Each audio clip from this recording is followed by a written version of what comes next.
माँ जी, यह कढ़ाई कितनी पुरानी है। क्यों ऐसा क्यों पूछ रही है? देखिए ना, कितनी हल्की हो गई और काली भी। हाँ, यह मेरे पिताजी ने मुझे मेरी शादी पर दी थी। इतनी पुरानी? यह मान लो कि करीब 36-37 साल तो हो गई इस कढ़ाई को मेरे पास। अरे बाप रे! और तब से चली जा रही है। हाँ, जब यह पिताजी ने दी थी तब बहुत भारी थी और एकदम चमकीली भी थी, पर वक्त के साथ मैं मोटी हो गई और यह पतली होती चली गई।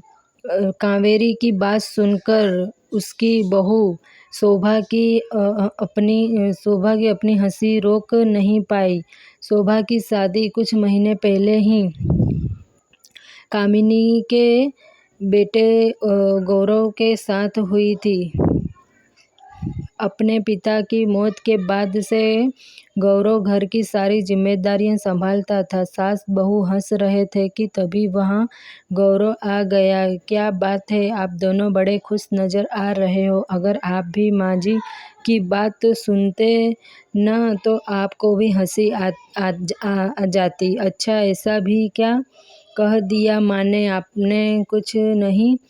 शोभा पूछ रही थी कि यह कढ़ाई कितनी पुरानी है, तो मैंने भी कह दिया कि मेरे पति से भी पुरानी है, और साथ में यह भी कह दिया कि तेरे पति से ज़्यादा काम की है। यह क्या माँ? कावेरी की बात सुनकर एक बार फिर शोभा जोर जोर से हंसने लगी। कावेरी अपनी बेटे बहू के साथ एक छोटे से गांव में रहती थी। ऐसे ही हंसी खुशी दिन बीत रहे थे। जी हाँ, क्या हुआ? बहू माँजी के कह रही थी कि अब शायद समय आ गया है, हम एक नई कढ़ाई लेनी ही पड़ेगी। अरे तू क्यों मेरी कढ़ाई के पीछे पड़ी हुई है? आप यह देखो, मैंने जैसे ही सब्जी बनाने के लिए कढ़ाई को चूल्हे पर रखा तो इसकी तली एकदम से लाल लौंग की। किसी दिन ऐसा ना हो कि इसकी तली पिघल जाए और सारी सब्जी सीधा चूल्हे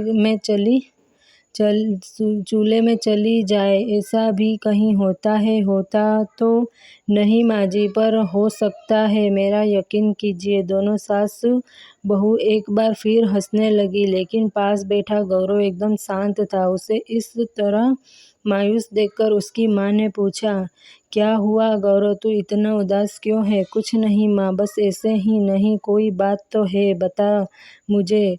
क्या बताऊं माँ, इस बार भी फसल की अच्छी कीमत नहीं मिली। आढ़त ने भी बहुत कम दाम दिए हैं। कोई बात नहीं बेटा, तू चिंता मत कर, ऊपर वाला सब ठीक कर देगा एक दिन। माँ, अब तो उसकी ही सहारा है। गौरव को बस इस बात की चिंता सताई जा रही थी कि इतने कम पैसों में वह अपने परिवार का गुजारा कैसे चलाएगा, क्योंकि हर बीतते दिन के साथ घर में रखा अनाज खत्म होता जा रहा था। और फिर एक दिन, सुनिए। हाँ कहो शोभा, क्या बात है? थोड़ा धीरे बोलिए। अब रसोई में अब ज़्यादा राशन नहीं बचा। मुश्किल से 2 या 3 दिन ही खींच पाएंगे अब हम। तुम चिंता मत करो, मैं कुछ करता हूँ। शोभा और गौरव बहुत धीरे बात कर रहे थे ताकि यह बात कावेरी के कानों तक ना पड़े, लेकिन बच्चों की परेशानी माँ से कैसे छिप सकती है। अगली सुबह मंदिर में कावेरी भगवान के सामने हाथ जोड़कर खड़ी थी और प्रार्थना कर रही थी। हे भगवान, मेरे बेटा बहू सोचते हैं कि मैं कुछ नहीं जानती, लेकिन मुझे सब पता है। गरीबी बढ़ती जा रही है, वह मुझसे कुछ कहते नहीं हैं, हर वक्त चिंता में रहते हैं। प्रभु, हम गरीबों पर कृपा करो। मंदिर से आकर कावेरी रोज की तरह अपनी बहू शोभा के साथ रसोई में हाथ बटाने लगी और उसने कावेरी से पूछा, क्या बना रही हो आज बहू? वो माँ जी, सोच रही हूँ कि दलिया बना लूँ, आप खा लेंगी ना? अरे कैसी बातें कर रही है, दलिया से बढ़िया भी कुछ होता है क्या? शोभा ने मन ही मन भगवान को धन्यवाद किया। वो यह सोचने लगी कि अगर उसकी सास ने दलिया खाने से मना कर दिया होता तो फिर वह क्या करती, लेकिन कावेरी सब समझती थी। फिर जैसे ही दलिया बनाकर तैयार हुआ, माँ जी आ जाइए, सुनिए आप भी आ जाइए, खाना बन गया है, मेरा तो खाने का बिल्कुल भी मन नहीं है। अरे आजा, मुझे पता है तेरा खाने का मन क्यों नहीं है, आजा, सब थोड़ा थोड़ा खा लेंगे। कावेरी की बात सुनकर गौरव मुस्कुरा दिया। फिर जैसे ही वह तीनों खाने के लिए बैठे, तभी घर के बाहर से एक साधु बाबा की आवाज़ आई। अरे कोई है क्या बाबा, 2 दिन से भूखा है। प्रणाम बाबा, आइए विराज बेटा। बाबा ने 2 दिनों से कुछ खाया नहीं है, बहुत भूख लगी है। आप रुकिए, मैं आपके लिए खाना लेकर आता हूँ। साधु को बरामदे में बिठाकर गौरव घर के अंदर आया और उसने शोभा और कावेरी को सारी बात बताई। कोई बात नहीं बेटा, वह 2 दिन से भूखे हैं तो उन्हें यह दलिया जाकर दे दे, हम शाम को कुछ खा लेंगे। पर माँ जी आप तो खा लो, अच्छा बच्चे भूखे रहे और माँ खा ले, ऐसा कभी होता है क्या? और वैसे भी वह अकेले ही तो हैं, उनके लिए तो इतना दलिया काफ़ी होगा, कुछ बच जाएगा तो हम भी खा लेंगे। ले, यह पहले यह दलिया ले जाकर साधु बाबा को खिला दे।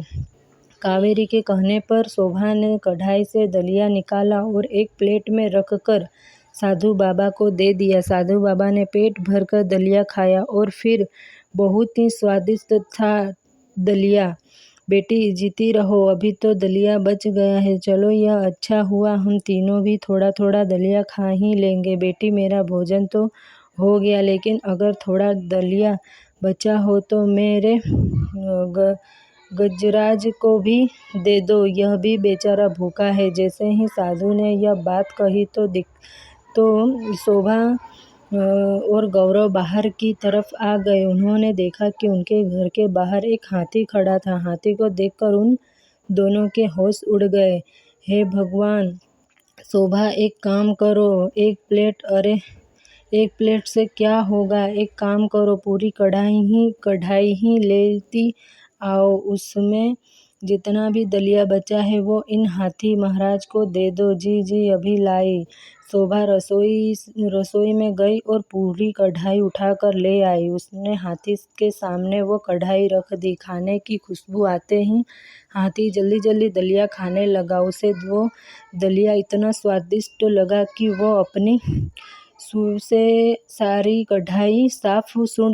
कढ़ाई साफ करने लगा। तभी उसका पैर उस पुरानी कढ़ाई पर पड़ गया। भारी भरकम वजन पड़ते ही कढ़ाई के 2 टुकड़े हो गए। यह देखकर साधु बाबा ने गुस्से से कहा, अरे अरे, यह क्या कर दिया गजराज, एक तो इन बेचारे तुम्हें भोजन दिया और ऊपर से तुमने इनकी कढ़ाई ही तोड़ दी, लाओ मुझे दिखाओ। साधु ने उस कढ़ाई को अपने हाथ में पकड़ा और फिर एक मंत्र पढ़ा। मंत्र पढ़ते ही वह कढ़ाई एकदम से चमकने लगी और जुड़ भी गई। यह लो बेटी, यह तुम्हारी कढ़ाई। यह हमारी कढ़ाई नहीं है बाबा, यह तो बहुत चमत्कार और भारी है। हमारी कढ़ाई तो बड़ी खाली और हल्की सी थी। यह तुम्हारी ही कढ़ाई है, इसे रख लो और हाँ, इसका प्रयोग सोच समझ कर करना। यह कहकर साधु बाबा मुस्कुराते हुए अपने हाथी को लेकर वहाँ से चले गए। उधर साधु के इस चमत्कार को देखकर शोभा और कावेरी और गौरव हैरान थे।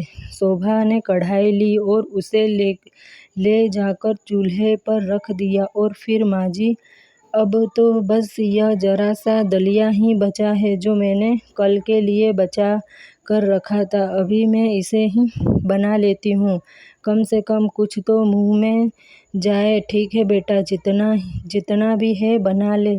उसने उतने ही दलिया को कढ़ाई में डाला और पानी डालकर उसे पकने के लिए छोड़ दिया। थोड़ी देर बाद जब उसने कढ़ाई पर लगा ढक्कन हटाया तो उसे अपनी आंखों पर विश्वास नहीं हुआ। माँ जी यह देखिए, यह कैसा चमत्कार है। चमत्कार मतलब माँ जी देखिए, दलिया से तो पूरी कढ़ाई भर गई अपने आंखों के सामने। ऐसा चमत्कार देखकर गौरव और शोभा हैरान थे, लेकिन कावेरी को बात समझ आ गई थी। अब मैं समझी कि साधु बाबा ने इस कढ़ाई का इस्तेमाल सोच समझकर करने को क्यों कहा था। इसके बाद तीनों ने भर पेट दलिया खाया। गरीबी के बावजूद गौरव को अब किसी बात की चिंता नहीं थी, क्योंकि शोभा की चमत्कारी अब अनाज के एक दाने से उन तीनों के लिए भर पेट खाना जो दे रही थी। लेकिन फिर एक दिन गांव में ऐसी बारिश हुई कि पूरा गांव बाढ़ में डूब गया। और फिर माँ, अब हम क्या करेंगे?